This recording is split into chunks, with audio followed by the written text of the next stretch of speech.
Hi, I'm Cherie, Yanek, Churchill, Librarian. Today we are reading The Beckoning Cat. This is based on a Japanese folktale. It is by Koko, Nishizuka, and illustrated by Rosanne, Litzinger. I hope you enjoy it. I'm a big cat lover, so I like any tale with a good cat in it. And this is a good one, for sure. Long, long ago, a young boy named Yanek lived with his father in a village by the sea.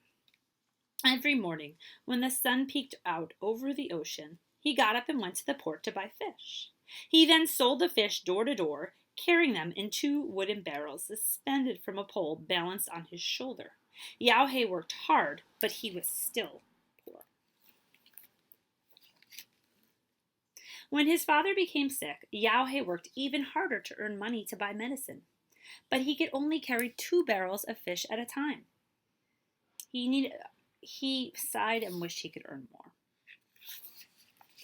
One rainy evening, as Yanek was cooking rice at home, he heard a tap at the door. When he opened it, he found a cat shivering in the rain. Love cats. Her white fur was splattered with mud. She meowed, asking to come in. Of course, yes, I would say. A poor stray cat, Yanek said, as he let her in and dried her with a towel. After serving dinner to his father, Yanek took some of the rice and half of the fish from his own meager plate and fed the cat. I think it's really sweet because he is very poor. He clearly doesn't even have enough food for himself, and he's still going to share. When she finished eating, the cat jumped into Yanek's lap and rubbed her soft white fur against him. Yanek's stomach grumbled with hunger, but her purring made him happy. The next morning, the cat was gone. 3 days later, when Yanek was in the village selling fish, his neighbor Masa came running toward him. "Yanek, come home! Your father has a high fever." Yanek hurried home, carrying the barrels still heavy with fresh fish.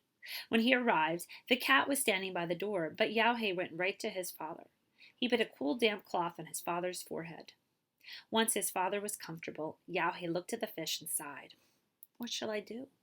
I can't go out to sell today, and the fish will spoil by tomorrow." Suddenly, there was a knock at the door. When Yanek answered, a young woman in a colorful silk kimono stood before him.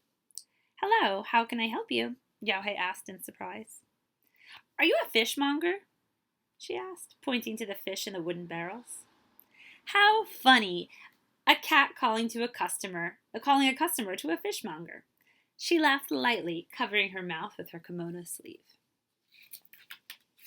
"What do you mean?" Yanek asked. "Isn't she your cat, the white one? As I left my sewing teacher's home, she meowed at me." After taking a few steps, she turned and waved a paw, as if to say, "Come here." She was so adorable that I followed her. Yanek was stunned. He told her how the cat had first visited him. "What a remarkable cat," the young lady said, smiling. "She must have called me here to buy your fish." Then she asked him to wrap 3 fish for her. Bowing, Yanek thanked her. Soon after, Yanek heard another knock on the door. When he answered, he saw an old man who owned a large store in a nearby town. "Hello, sir. What brings you here today?" Yanek asked, surprised to see a rich merchant visiting his humble home. "So it was your cat," the merchant said, his eyes widening. "She must have heard me talking about fish." "About fish?" Yanek asked. "This morning, my daughter-in-law had a baby boy. I wanted 10 red snappers for a party I'm going to give in my grandson's honor. As soon as I left home to look for a fishmonger, your white cat came by and meowed, beckoning me with her white paw." He waved his hand, mimicking the cat. "I couldn't help following her, and here you are with all this fish." Yanek was so astonished that he told the merchant about his father and how the cat had come to his home. "My goodness, she's calling customers on your behalf," said the merchant. "I have never heard of a cat repaying a kindness. These days, even people forget to show their gratitude." Then the merchant took out a silver coin, enough to buy a whole barrel of fish, and gave it to Yanek. "Here is the money for the snappers. Now keep the change and take care of your father."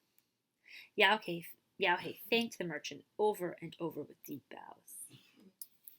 Wow, that was really generous. One after another, people came to Yaohei's house, invited by the cat. By the afternoon, the fish in both barrels were gone. The customers praised his cat and promised to come back the next day. In this way, Yaohei was able to sell his fish while taking care of his father. From that day on, the white cat lived with Yaohei and kept inviting customers. People came from afar just to see the beckoning cat. Yaohei sold more and more fish, and soon he was able to open his own shop. His father got better thanks to the medicine that Yaohei was able to buy. All the other merchants wished they had a cat as clever as Yaohei's. And that is how the beckoning cat became a good luck symbol in Japan. People began to make porcelain cats holding up one paw like Yaohei's cat. Merchants of all kinds put them in their stores in hopes of bringing in new customers and welcoming old ones. So the next time you go to Japan or even an Asian restaurant in America, look for the beckoning cat perched on the counter. If she is there, you know why. So this was the beckoning cat. I hope you enjoyed it as much as I did. Thanks for listening and keep on reading.